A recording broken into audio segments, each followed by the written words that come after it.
Good morning dear students, welcome to my YouTube channel. आज हम start करने जा रहे हैं क्लास 11th हिंदी मीडियम रसायन विज्ञान यूनिट फर्स्ट। चैप्टर का नाम है रसायन शास्त्र की कुछ मूल अवधारणाएं, some basic concept of chemistry. तो हम चैप्टर के अंदर जाने से पहले हम ये चीज़ जानें कि रसायन विज्ञान होती क्या है। आखिरकार रसायन विज्ञान कहते किसे हैं, क्योंकि रसायन विज्ञान से हमें परिचय पहले करना होगा, इसके बाद हम उसके अंदर चैप्टर में जाएंगे। तो रसायन विज्ञान क्या होती है? देखो बेटा, रसायन विज्ञान का जो संबंध है, मुख्य संबंध है, वो है पदार्थ से। किससे है? यानी इसका मुख्य संबंध, रसायन विज्ञान का मुख्य संबंध है वो है किससे? पदार्थ से है। तो आपने 10th क्लास में विज्ञान पढ़ी है। विज्ञान में आपने केमिस्ट्री यानी रसायन विज्ञान, फिर बायोलॉजी, फिर फिजिक्स, है ना, ये तीनों पार्ट्स एक साथ पढ़े हैं। ये समझ लीजिए कि अब वो विज्ञान एक पेड़ है और ये इसकी शाखा है। तो हम कह सकते हैं कि जो रसायन विज्ञान है वो विज्ञान की वह शाखा जिसमें या जिसके अंतर्गत पदार्थ की संरचना, संगठन,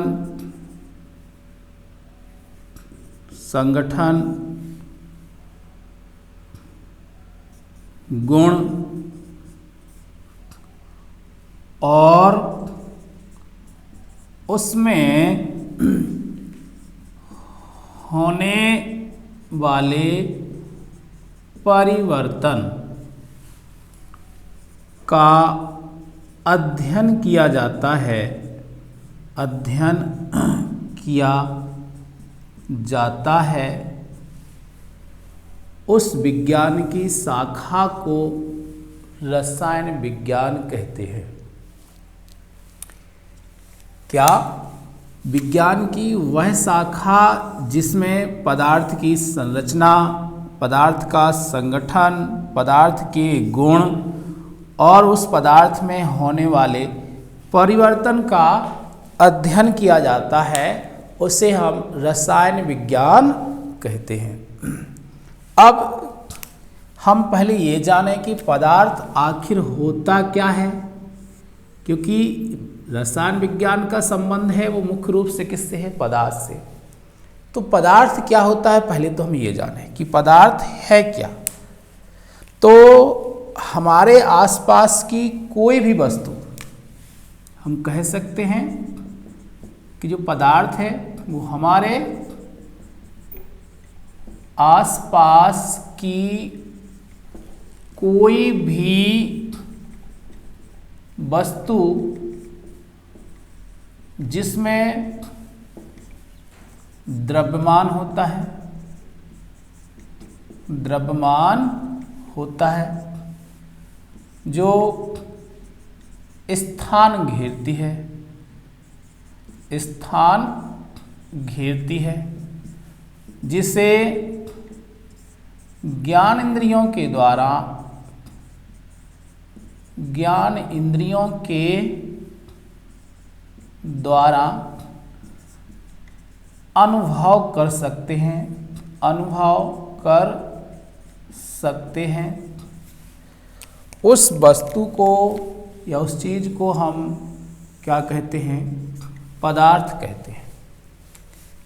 हमारे आसपास की दुनिया की कोई भी वस्तु जिसमें द्रव्यमान होता है, जो स्थान घेरती है और जिसे हम अपनी ज्ञान इंद्रियों के द्वारा अनुभव कर सकते हैं, उसे हम क्या कहते हैं, पदार्थ कहते हैं। जैसे हम एग्जाम्पल से समझते हैं, जैसे ये मार्कर है, इसका कुछ द्रव्यमान होगा, जहाँ पर भी इसको रखेंगे ये कुछ स्पेस ऑक्यूपाइज करेगा, मतलब कि स्थान घेरेगा, है ना।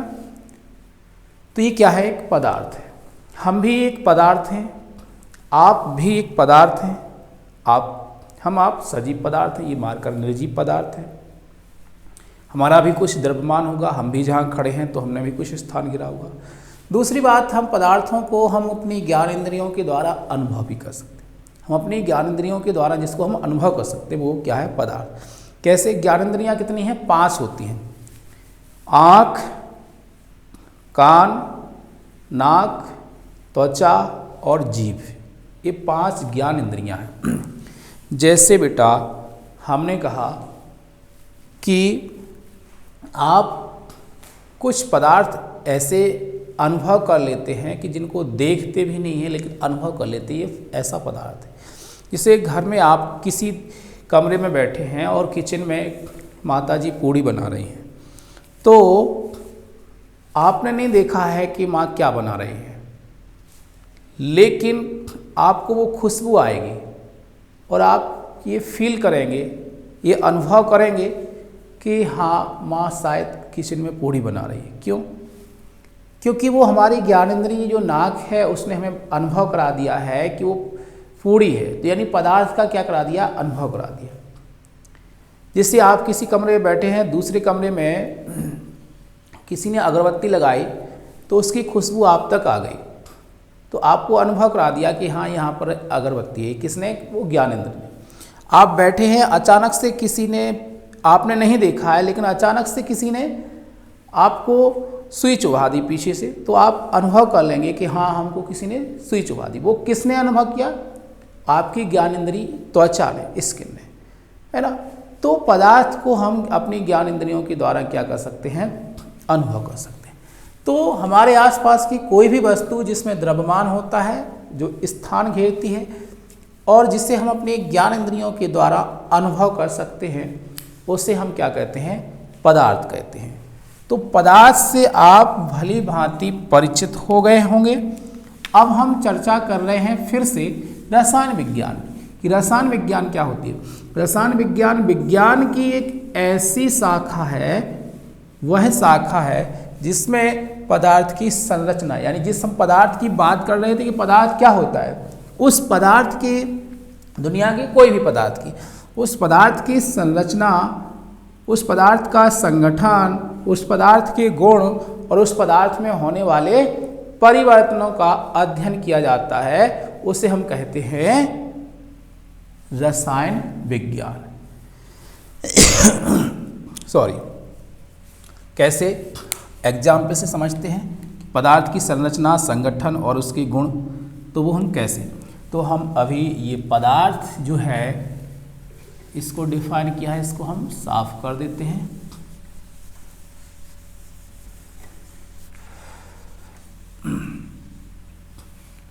देखो, इसे हमने लिया H2O। अब हमने कहा बेटा बर्फ का सूत्र क्या होता है और पानी का सूत्र क्या होता है। तो एक्चुअली में H2O ही होता है, लेकिन जो बर्फ होती है वो सॉलिड फॉर्म में होती है, इसलिए बर्फ में H2O के साथ में हम बेस में क्या कर देते हैं, यानी जब बर्फ हो, सॉलिड हो तो S लगा देते हैं, और यानी जब पानी हो तो ये बर्फ हो गई है ना, और H2O इसके बेस में हम L लगा देंगे तो ये हो जाएगा जल। हमने एक पदार्थ बर्फ लिया एग्जाम्पल के लिए, तो उसकी संरचना कैसी है? देखो, बर्फ किस अवस्था में होती है? ठोस। ठोसों का आकार, आयतन निश्चित होता है। तो जो ठोस है तो उसकी कुछ ना कुछ एक फिक्स संरचना होगी, कोई ना कोई उसका आकार होगा। फिर संगठन की हम बात करें तो ये जो बर्फ है वो किस किस से मिलकर बनी है? तो देखो, ये बनी है हाइड्रोजन और ऑक्सीजन से। किससे? हाइड्रोजन और ऑक्सीजन से। गुण की बात करें हम तो देखो, बर्फ के गुण अलग होंगे, जल के गुण अलग होंगे। अब आप कहेंगे सर ऐसे कैसे, वो तो एक ही चीज से बनी हुई है। तो नहीं, हम बात करें शुद्ध जल होता है जिसका पीएच मान 7 होता है। शुद्ध जल विद्युत का कुचालक होता है, बाकी नॉर्मल विद्युत का सुचालक होता है। बर्फ भी जब तक उसके कण मूव नहीं होते हैं, ऐसे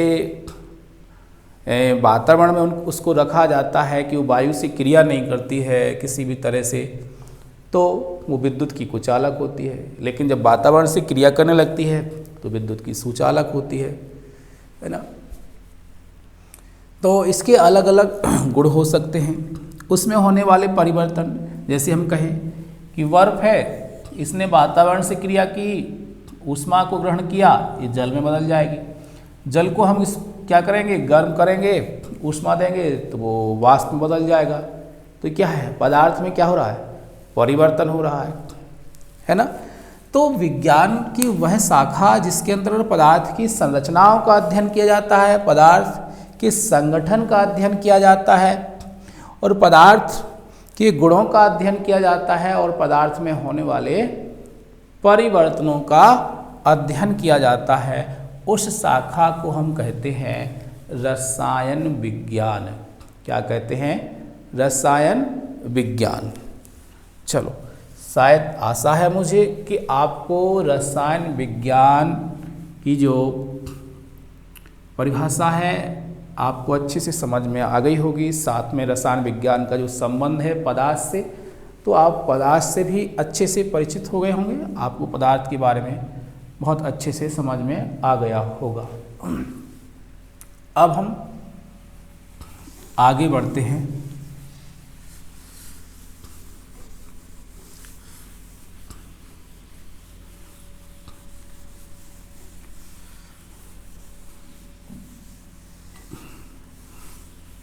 जो पदार्थ है,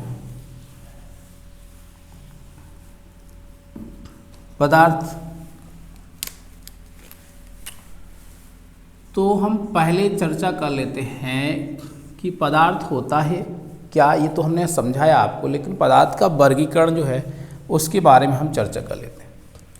पदार्थ के बारे में आप समझ चुके कि हमारे दुनिया की आसपास की कोई भी वस्तु जिसमें द्रव्यमान होता है, जो स्थान घेरती है और जिसे हम अपनी ज्ञानेंद्रियों के द्वारा अनुभव कर सकते हैं, उसे हम क्या कहते हैं? पदार्थ। लेकिन हम पदार्थ के बारे में कुछ क्लासिफिकेशन की चर्चा करें तो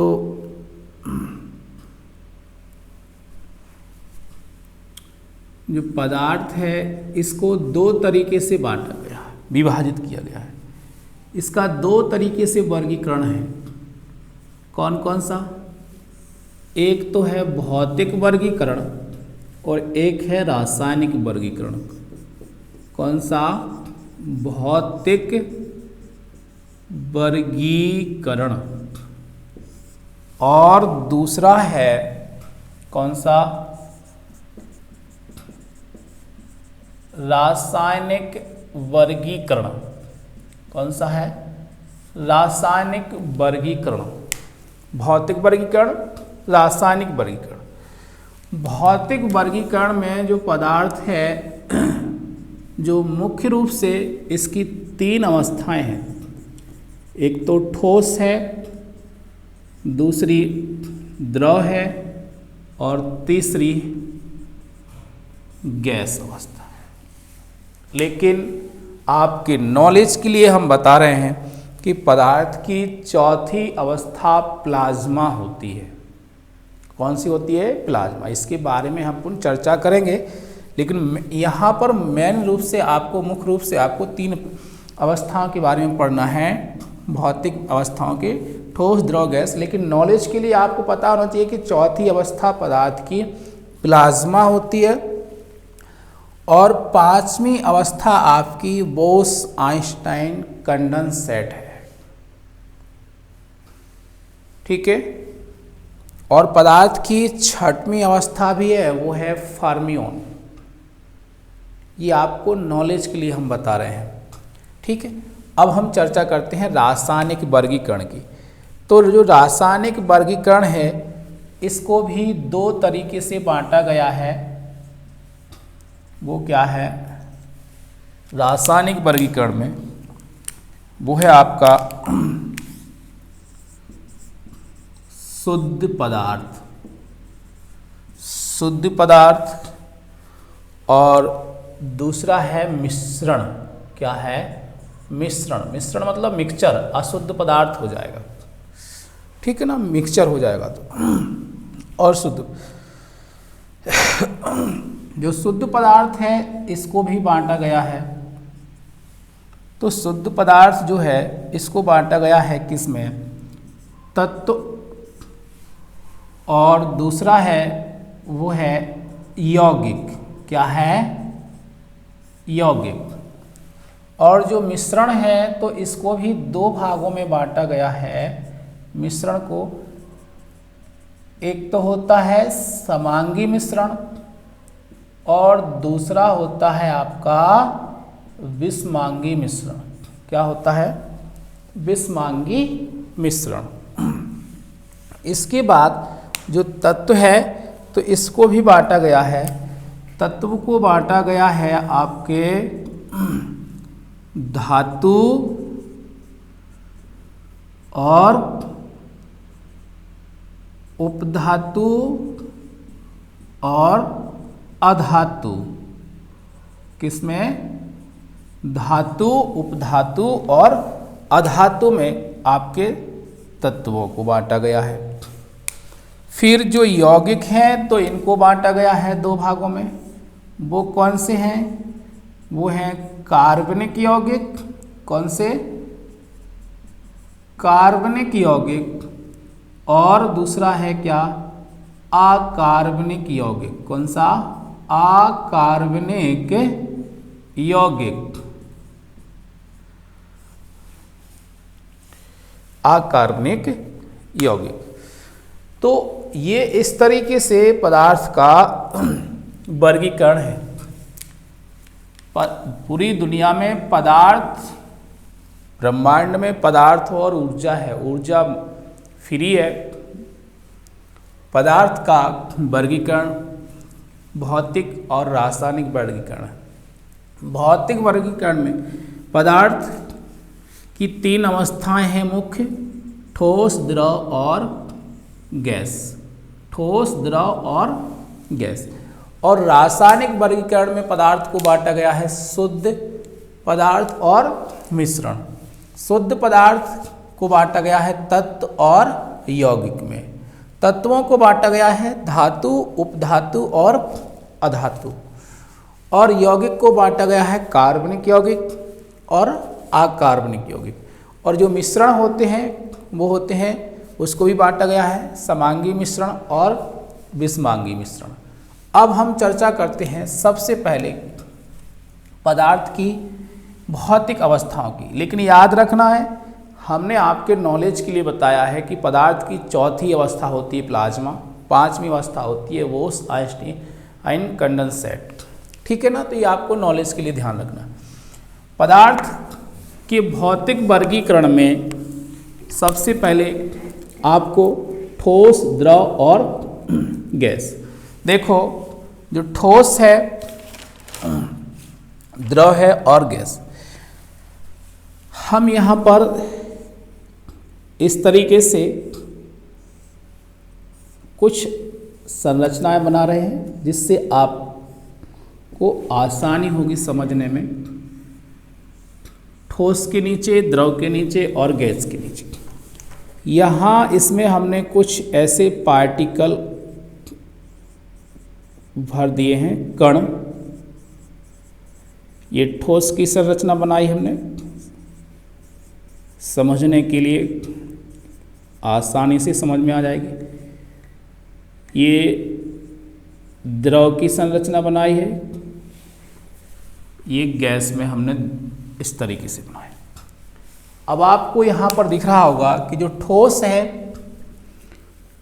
ठोस में देखो ये जो गोल गोल हमने ये बना दिए, ये है इसके कण। क्या है? इस पदार्थ के कण। ठोस पदार्थ के क्या है? कण। ये द्रव पदार्थ के कण बना दिए इसके अंदर, ये गैस पदार्थ के कण। आपको दिख रहा होगा कि जो ठोस पदार्थ के जो कण हैं इनको हम अवयवी कण बोलते हैं। क्या बोलते हैं? अवयवी कण, या इनको रचक कण भी बोलते हैं। क्या बोलते हैं? रचक कण। तो इसमें जो अवयवी कण हैं वो कैसे हैं? वो हैं बेटा पास पास हैं। कैसे हैं? पास पास। और द्रव में अवयवी कण ठोस की अपेक्षा कैसे हैं? ये दूर दूर हैं। कैसे हैं? दूर दूर हैं। लेकिन गैस में कैसे हैं? ये बहुत दूर है। दोनों की अपेक्षा कैसे हैं? बहुत दूर हैं। ठीक, अभी हम इसको साफ कर रहे हैं क्योंकि अभी इसको समझ लेते हैं, फिर उसके हम रासायनिक वर्गीकरण पर चर्चा कर लेंगे। अभी यहाँ स्पेस की ज़रूरत है इसलिए। ओके, इसको हमें बिल्कुल से क्लीन कर देते हैं, फिर हम दूसरी चर्चा करेंगे। ओके, तो अब देखो इसके कण पास पास हैं, ठोस के द्रव के कण दूर दूर हैं, और गैस के कण क्या है? वो बहुत ही ज़्यादा दूर है। कैसे हैं? बहुत ही ज़्यादा दूर हैं। अब ठोसों के कण जो पास पास हैं, तो देखो बेटा इनके बीच में कोई रिक्त स्थान नहीं है, बल्कि देखो इनमें क्या है? देखो यहाँ रिक्त स्थान है और इसमें तो बहुत ही ज़्यादा रिक्त स्थान है। तो यहाँ पहली बात यह है कि ठोसों के कण पास पास हैं, द्रव के कण दूर दूर हैं और गैस के कण बहुत ज़्यादा। तो दूसरी बात यहाँ पर है कि ठोसों में जो रिक्त स्थान, कणों के बीच में रिक्त स्थान नहीं होता है। द्रव के कणों के बीच में रिक्त स्थान होता है। गैस के कणों में रिक्त स्थान क्या है? बहुत ज़्यादा है।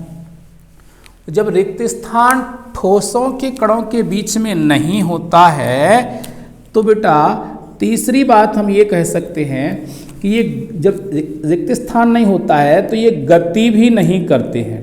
ठोस गति नहीं करते हैं। ठोस क्यों नहीं करते हैं? देखो जैसे हमने कहा एक रूम में बहुत सारे स्टूडेंट्स बैठे हैं, लेकिन वो एक दूसरे से बहुत ज़्यादा सटे हुए हैं, तो फिर आज अगल बगल में उनको स्पेस नहीं है तो वो कहाँ खिसकेंगे? नहीं खिसकेंगे। लेकिन एक दो स्टूडेंट बैठे हैं, बाकी खाली है, तो वो कहीं भी पैर फैला के बैठ सकते हैं, इधर उधर खिसक सकते हैं। क्यों? क्योंकि वहाँ उनके बीच में रिक्त स्थान है।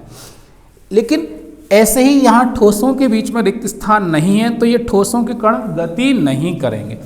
द्रव में रिक्त स्थान है इसलिए गति करेंगे, और ये तो गैस में तो रिक्त स्थान बहुत ही ज़्यादा है इसके कणों के बीच में, इसलिए ये गति करने के लिए पूर्णतः स्वतंत्र रहेंगे। कैसे रहेंगे? गति करने के लिए पूर्णतः कैसे? पूर्णतः स्वतंत्र रहेंगे। कैसे होंगे? स्वतंत्र रहते हैं। ठीक है, तीसरी बात ये हो गई है। अब हम यहाँ पर बात करते हैं कि जब यहाँ पर कण पास पास हैं, रिक्त स्थान है नहीं है, ठोसों के बीच में गति करते नहीं हैं, इसलिए इनका चौथी बात हम कहेंगे कि जो आकार होता है क्या होता है? आकार होता है वो होता है कैसा? निश्चित। ठोसों का आकार निश्चित होता है क्योंकि उनके कण बहुत पास पास होते हैं, उनके बीच में रिक्त स्थान नहीं होता है, वो गति नहीं करते हैं, केवल वाइब्रेशन कर सकते हैं, है ना। इसलिए उनका ठोसों का जो आकार है वो निश्चित होता है। द्रव के कणों के बीच में रिक्त स्थान है इसलिए वो कण गति कर सकते हैं, इसलिए उसका आकार निश्चित नहीं होता है। आकार जो है द्रव का, जो द्रव का आकार है उसका आकार निश्चित नहीं होता है। जैसे हम कहें पानी है, पानी का कोई आकार नहीं होता है, जिस बर्तन में हम उसको डाल देते हैं वो उसी का आकार क्या कर लेता है? ग्रहण कर लेता है। तो पानी का कोई आकार नहीं होता है। क्यों? क्योंकि उसके कण कैसे होते हैं? गतिशील होते हैं। ठीक। गैस की बात करें तो गैस का भी कोई आकार नहीं होता है क्योंकि गैस के कण तो पूर्णतः गति करने के लिए कैसे रहते हैं? स्वतंत्र रहते हैं। अब हम बात करते हैं आयतन की। पांचवी बात, जो ठोसों का आयतन होता है वो निश्चित होता है। कैसा होता है? निश्चित। आकार भी निश्चित होता है और आयतन भी निश्चित होता है। ठीक है। तो आकार और आयतन दोनों चीजें क्या होती हैं? इसमें निश्चित होती हैं। लेकिन ध्यान रखना है, द्रव जो होता है, द्रव का आकार निश्चित नहीं होता है, लेकिन आयतन क्या होता है? उसका निश्चित होता है। कैसे? जैसे हमने कहा एक 5 लीटर का सिलेंडर है या कुछ भी मान लीजिए, और ये दूसरा, ठीक है, ये 5 लीटर का बर्तन है, ये 5 लीटर का सिलेंडर है। ठीक है। अब समझो, इसमें हमने 2.5 लीटर 2.5 लीटर जल ले लिया। इस सिलेंडर में हमने 2.5 लीटर गैस ले ली। क्या ले ली हमने? गैस ले ली, क्योंकि ये सिलेंडर है, ये है 5 लीटर की। क्लियर बात? अब आप खुद महसूस करो कि ये 5 लीटर का बर्तन है, लेकिन हमने 2.5 लीटर जल लिया है, तो ये कितना भरेगा? आधा भरेगा, पूरा भरेगा, या आधे से कम भरेगा, या आधे से ज़्यादा? तो सिंपल सी बात है कि ये आधा ही भरेगा। लेकिन जो सिलेंडर है इसमें 2.5 लीटर गैस भरी है आपने, लेकिन ये पूरा भर जाएगा। क्या हो जाएगा? पूरा भर जाएगा। अब आप कहेंगे सर पूरा भर जाएगा तो 5 लीटर कैसे भरेंगे? फिर 2.5 लीटर में ही पूरा भर गया। तो क्या होता है बेटा कि जो गैस होती है ये इसमें कंप्रेसिबिलिटी का गुण पाया जाता है, यानी संपीड़ित हो जाती है। गैस को हम क्या कर सकते हैं? संपीड़ित कर सकते हैं, और फिर वो लिक्विड फॉर्म में धीरे धीरे आने लगती है, संपीड़ित करते हैं। तो इसलिए इसके जो कण हैं ना वो बहुत दूर दूर होते हैं, तो वो संपीड़ित करते हैं तो पास पास आने लगती हैं, जिससे उसमें स्पेस और आ जाता है। इसलिए इसमें हम और गैस भर सकते हैं उसको कंप्रेस करके। अब बात यहाँ आती है आयतन की। तो देखो आयतन की जो बात आई है, तो देखो यहाँ पर हमने 2.5 लीटर जो जल भरा है 5 लीटर के बर्तन में, तो उसने आधा स्पेस लिया है। उसने स्पेस कितना लिया है? आधा। मतलब जितना आधा, हमने देखो 5 लीटर का है, फुल हो जाएगा 5 लीटर में, तो हमने 2.5 लीटर भरा है इसमें जल, तो आधा स्पेस लिया है। मतलब जितना भरा है उसने स्पेस उतना ही लिया है, इसलिए इसका जो आयतन है वो कैसा है? निश्चित है। यानी जो द्रव का आयतन है वो कैसा है? निश्चित। लेकिन गैस की बात करो तो देखो जो गैस है इसमें आयतन की बात करें तो हमने ये 5 लीटर का सिलेंडर है, लेकिन 2.5 लीटर गैस इसमें हमने भरी हुई है, लेकिन इसने स्पेस पूरा ले लिया, यानी ये पूरे सिलेंडर में फैल जाएगी। चाहे 2.5 लीटर भर दो आप, चाहे 1 लीटर भर दो, चाहे आधा लीटर भर दो, और चाहे 4 लीटर भर दो, ये स्पेस पूरा लेगी। फिर जब हम इसमें और भरेंगे इसकी क्षमता के अकॉर्डिंग, तो फिर ये कंप्रेस हो जाएगी, इसके कण पास पास आ जाएंगे। तो फिर मतलब ये हुआ कि हम 1 लीटर भी भरेंगे फिर भी ये स्पेस पूरे 5 लीटर का लेगी। मतलब इसका आयतन निश्चित नहीं है। आयतन मतलब कि वो कितनी जगह को घेर रहा है ना, पात्र के कितने एरिया को वो कवर कर रहा है वो पदार्थ। तो यहाँ पर गैस है, हम 1 लीटर भी भरते हैं तो तब भी ये पूरे सिलेंडर के पूरे स्पेस को कवर करती है। मतलब इसका आयतन फिक्स नहीं है। तो द्रव का आयतन फिक्स होता है, आकार फिक्स नहीं होता है। लेकिन गैस का ना तो आकार फिक्स होता है और ना ही गैस का आयतन फिक्स होता है, निश्चित नहीं होता है। दूसरी बात हम ये कह सकते हैं कि गैस में कंप्रेसिबिलिटी का गुण पाया जाता है सबसे ज़्यादा, बहुत अधिक। तो हम यहाँ बात करते हैं कि पदार्थ का जो भौतिक वर्गीकरण था, भौतिक वर्गीकरण में अगर हम आपसे पूछें कि ठोस, द्रव, गैस 3 अवस्था है, इसमें अंतर बताओ, तो देखो ठोसों के कण पास पास होते हैं, द्रव के कण ठोस की अपेक्षा दूर दूर होते हैं, और गैस के कण बहुत दूर दूर होते हैं। जब ठोसों के कण पास पास होते हैं तो दूसरा पॉइंट आप ये बोल सकते हैं कि इनके कणों के बीच में रिक्त स्थान नहीं होता है। द्रव के कण जब दूर दूर होते हैं तो ये आप बोल सकते हैं कि द्रव के कणों के बीच में रिक्त स्थान होता है, और गैस के कण तो बहुत दूर दूर होते हैं, तो आप ये कह सकते हैं कि गैस के कणों के बीच में रिक्त स्थान बहुत अधिक होता है, या ठोस और द्रव की अपेक्षा बहुत ज़्यादा होता है।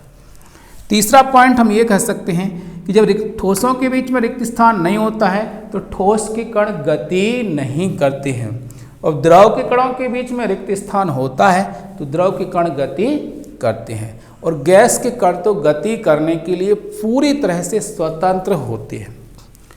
फिर हम बात करते हैं आकार की और आयतन। तो जब रिक्त स्थान ठोसों के कणों के बीच में नहीं होता है, गति नहीं करते हैं, तो उनका एक आकार भी निश्चित होता है। दूसरी बात, उनका आयतन भी निश्चित होता है। फिर जो द्रव, तो ठोस के कणों का, ठोसों में आकार आयतन निश्चित है, द्रव में आकार अनिश्चित है। द्रव का कोई आकार नहीं होता है, जिस पात्र में हम उसको डाल देते हैं उसी का आकार वो क्या कर लेती हैं, ले लेती हैं द्रव पदार्थ। लेकिन उसका आयतन क्या होता है, निश्चित होता है। द्रव का आयतन कैसा होता है, निश्चित होता है। और गैसों का ना तो कोई आकार होता है और ना ही कोई आयतन होता है, निश्चित नहीं होता है ना। तो मुझे आशा है कि आपको रसायन विज्ञान का परिचय, पदार्थ का परिचय और पदार्थ के वर्गीकरण का जो शुरुआत का वर्गीकरण यानी भौतिक वर्गीकरण है और भौतिक वर्गीकरण की अवस्थाएं हैं, वो आपको अच्छे से ही समझ में आ गई होंगी। अब हम नेक्स्ट क्लास में पढ़ेंगे पदार्थ का रासायनिक वर्गीकरण, क्योंकि ये दो तरीके से इसको बांटा गया है, भौतिक वर्गीकरण और रासायनिक वर्गीकरण। साथ साथ में आप लिखते जाएं, नोट्स बनाते जाएं व्यवस्थित तरीके से, ठीक है।